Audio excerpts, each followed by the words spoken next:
बिया करले सरस्वती पूजा matric pass है बही गे गजली करले सरस्वती पूजा इंटर पास है बही गे मैट्रिक पास है बही गे कि इंटर पास है बही गे रनिया करले सरस्वती पूजा मैट्रिक पास है बही गे खुशिया करले सरस्वती पूजा इंटर पास है बही गे DJ Sumit Satish, DJ Sumit Satish, DJ Sumit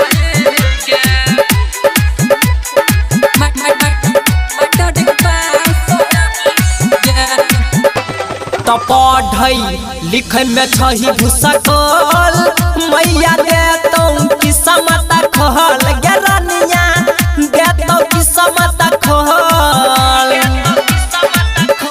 तब पढ़ई लिखे में छही भूसकल मैया देतौ किस्मत खोल गे खुशिया देतौ किस्मत खोल खुशिया गे कि तू तो बिना बाली मैया के सबसे खास है बही गे मनीषिया करले सरस्वती पूजा मैट्रिक पास है बही गे DJ Sumit Satish, DJ Sumit Satish, DJ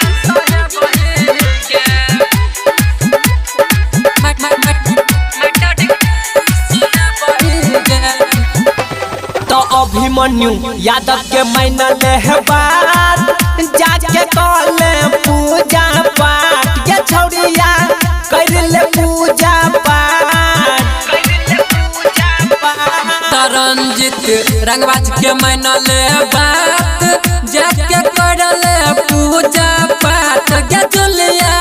करले पूजा पाठ जुलिया गे तो हम सवाली मैया पड़ गे छौड़ी विश्वास रखियन गे निशिया करले सरस्वती पूजा इंटर पास है बही गे मिक्स बाय अभिमन्यु यादव।